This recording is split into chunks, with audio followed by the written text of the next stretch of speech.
بسم الله الرحمن الرحيم والصلاة والسلام على أشرف المرسلين. السلام عليكم. Bonjour tout le monde.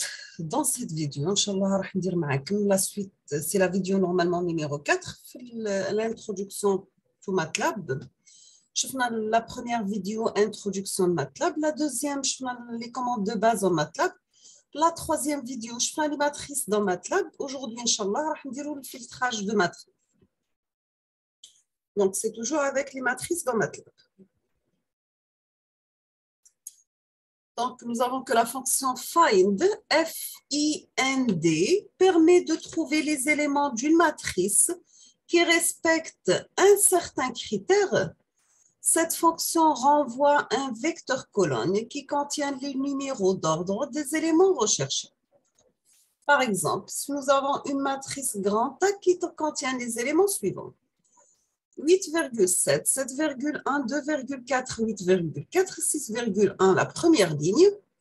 La deuxième ligne, nous avons 1,2, 0,4, 8,2, 6,4 et 2,7. Deuxième ligne. Troisième ligne, nous avons 2,3, 6,7, 6,5, 5,2 et 10. Dernière ligne. On vous demande find entre parenthèses grand A supérieur à 8. Bien sûr, cette commande, elle renvoie le numéro d'ordre dans tous les éléments de A supérieur à 8.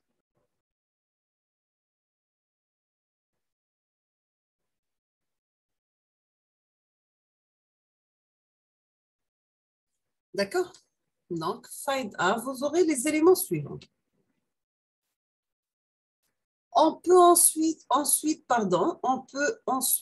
utiliser ces numéros d'ordre pour indexer directement A et influencer sur ces éléments.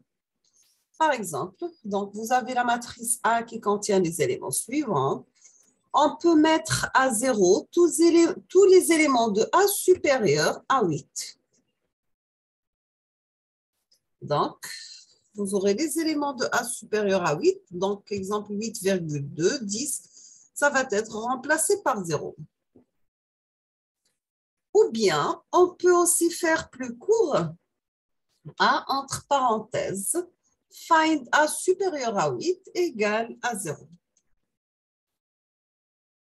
On vous demande maintenant comment rajouter 1 à tous les éléments d'une matrice grand A plus petit que 1. Donc, nous avons qu'à find A inférieur à 1. On va mettre A entre parenthèses K qui est égal à A entre parenthèses K plus 1, c'est-à-dire on va rajouter 1 à tous les éléments d'une matrice A qui sont plus petits que 1. Nous avons aussi que la fonction find, F-I-N-D, elle cherche les éléments d'une matrice respectant un certain critère. Voici les différents critères que l'on peut utiliser. Nous avons le symbole inférieur et supérieur. Inférieur ou égal, supérieur ou égal. Les comparaisons de base supérieure, inférieur, supérieur ou égal, inférieur ou égal. Donc, par exemple, vous avez A supérieur ou égal à 3 ou bien inférieur à A inférieur à 5. L'égalité, c'est bien sûr, c'est 2 fois égal. Donc, vous avez A 2 fois égal, 7,2. Tilde égal, c'est bien sûr l'inégalité. C'est l'inverse de l'égalité. Donc, A tilde égale 8, c'est A différent à 8. On peut combiner des critères. Exemple, le symbole AND, bar et tilde. Sa description AND, c'est combine deux critères avec un et logique. A supérieur à 3 et A inférieur à 8. La barre, c'est combiner deux critères avec un ou logique. A supérieur à 6, A barre A inférieur à 3. L'inverse d'un critère, c'est tilde. L'inverse de A supérieur à 3 et A inférieur à 4. On vous demande maintenant, comme un exercice, c'est réaliser l'opération de valeur absolue sur une matrice à l'aide du mot-clé find. K égale find A inférieur à 0, AK égale à moins A de K. On peut aussi générer une matrice de Booléenne indiquant c'est les éléments d'une matrice respectant un certain critère. Par exemple, si vous avez une matrice grand A qui contient les valeurs suivantes, on vous demande d'exécuter ce code B qui est égal à A inférieur à 3. Donc, vous aurez B, la matrice suivante, c'est 2 fois 0, 1, 0, 0, 2 fois 1, 2 fois 0 et 1, 1, 3, 4 fois 0.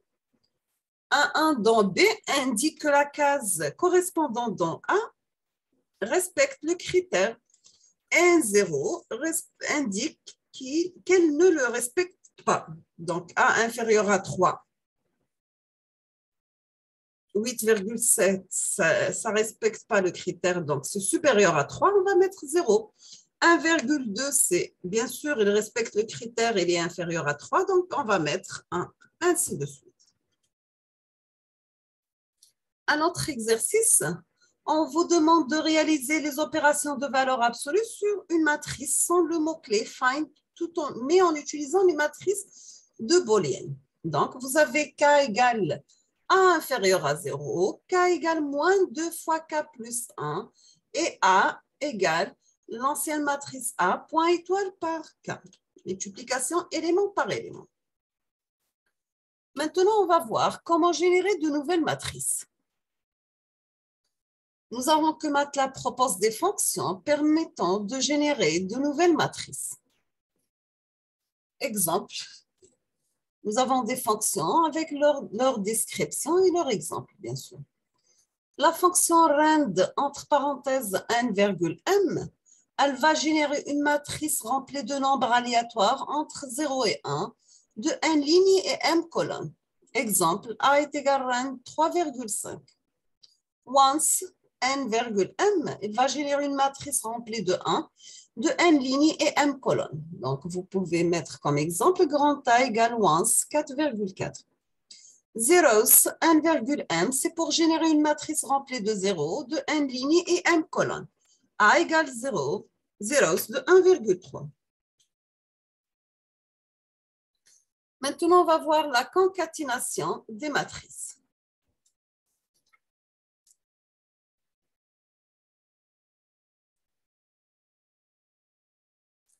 On peut générer de nouvelles matrices en concaténant d'anciennes matrices. Si nous avons une matrice A, B et C, on peut les concaténer de la même façon qu'on les déclare les matrices. Donc, D égale une nouvelle matrice qui contient A et B. E égale une nouvelle matrice qui contient A, point virgule C. Donc, on aura D. Nous avons A et B, donc c'est 4, 5, 6. Avec B, c'est 4, 3, la première ligne. La deuxième ligne, 7, 1, 1, 1, 2. Troisième ligne, 2, 8, 7 et 5, 8. C'est clair? Donc, on appelle ça D. E, c'est A, point virgule C, c'est-à-dire on va prendre 4, 5, 6, première ligne, 7, 1, 1, deuxième ligne, 2, 8, 7, troisième ligne, et la dernière ligne, nous avons C, qui est 5, 4, 4.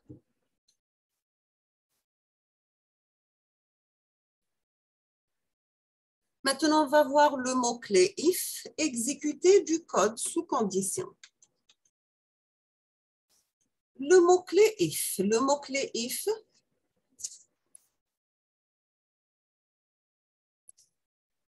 qui est bien un mot-clé et non pas une fonction, permet d'exécuter du code. C'est une condition est vraie, bien sûr. Ce mot-clé est utilisé dans la plupart des langages de programmation exécutant aujourd'hui. Il est donc nécessaire de comprendre ce qu'il fait car il n'est pas limité qu'au langage MATLAB. La syntaxe du if peut légèrement varier d'un langage à un autre, mais son sens reste le même. Un premier programme avec if, on vous demande à votre avis à la fin de ce programme que vaudra la variable y. Donc, nous avons x égale à input, entre parenthèses, entrez une valeur s'il vous plaît, y égale à 2, point virgule, if x est inférieur à 4, y reçoit la valeur 0 et 1. Donc, à la fin du programme, la variable y sera mise à 0 si la valeur de x est inférieure à 4. Gardera sa valeur initiale, sinon. Quelle est la syntaxe du if? Donc, voici la syntaxe générale, ce qu'on appelle un bloc if. Bloc de code 0, exemple, if condition 1, bloc de code 1, and bloc de code 2.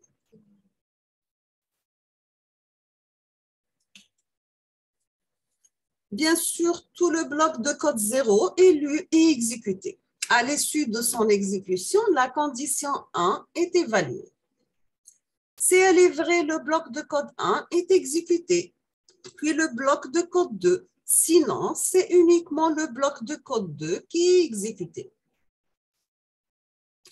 Bien sûr, il faut noter la présence du mot-clé and if pour fermer le bloc if. Un exemple, quelle fonction mathématique ce code permet-il de réaliser? X égale à input, entrer une valeur. If x est inférieur à 0, donc x reçoit la valeur de moins x and 10x. Donc, ce code permet de réaliser la valeur absolue. Si x est négatif, il est multiplié par moins 1. Puis, quoi qu'il soit arrivé auparavant, x est affiché. Maintenant, on va voir l'écriture de condition.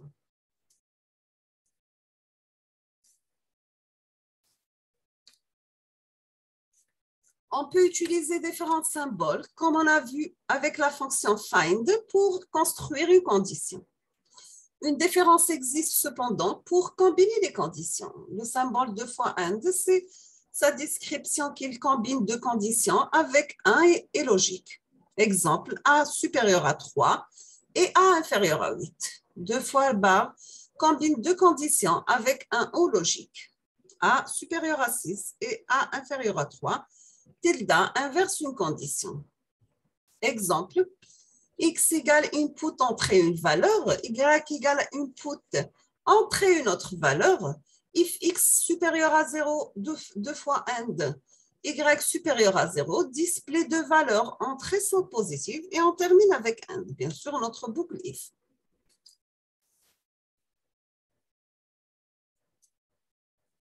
Nous avons aussi un autre mot-clé, c'est le mot-clé else if.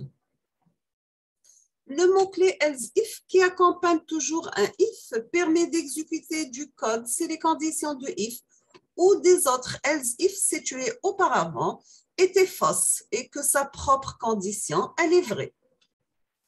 Comme pour le if, ce mot-clé est présent dans la plupart des langages de programmation modernes, même si syntaxe peut différer quelque peu selon le langage. On va commencer par un petit programme avec else if. On vous demande à votre avis à la fin de ce programme que vaudra la variable y. Nous avons x égale à input, entrez une valeur s'il vous plaît, y égale à 2, if x inférieur à 4, y égale à 0, else if x supérieur à 9, y égale à 1, int. Donc, à la fin du programme, la variable y sera mise à 0 si la valeur de x est inférieure à 4. Elle sera mise à 1 si la valeur de x est supérieure à 9. Gardera sa valeur initiale, sinon. Un autre programme ou bien un second programme avec else if. Il est tout à fait possible après un if de placer plusieurs else if. Qu'est-ce que ce programme affichera? Donc, on va mettre A égale input, entrez votre âge.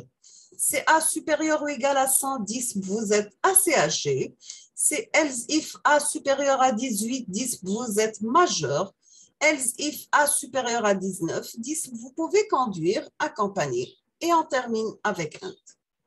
Donc, ce programme affichera que la personne est âgée si elle est à 100 ans ou plus. Sinon que la personne est majeure si elle a 18 ans ou plus. Sinon que la personne peut conduire si elle a 16 ans ou plus. Voici un autre programme avec else if. Quelle est la différence entre ces deux programmes?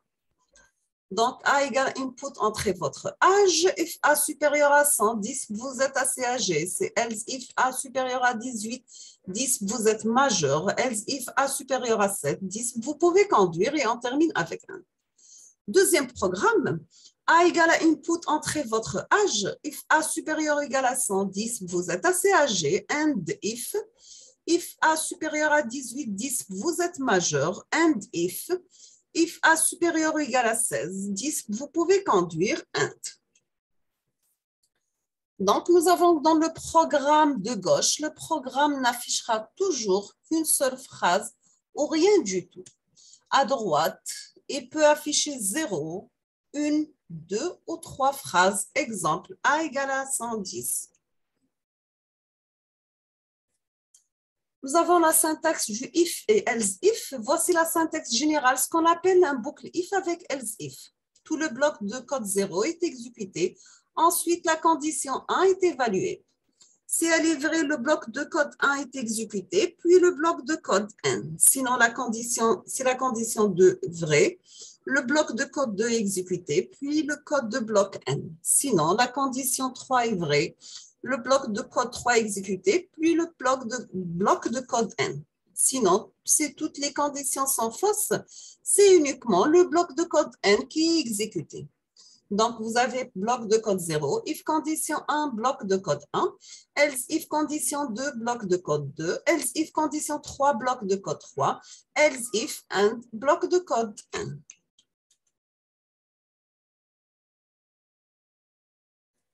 Nous avons aussi la syntaxe du if, else, if. La question à quelle condition le bloc de code 4 sera exécuté. Si les conditions 1, 2 et 3 sont fausses et que la condition 4 est vraie. Est-ce que les blocs 3 et 4 peuvent être exécutés l'un après l'autre? Non, c'est le principe du else if. Soit le 3, soit le 4 sera exécuté.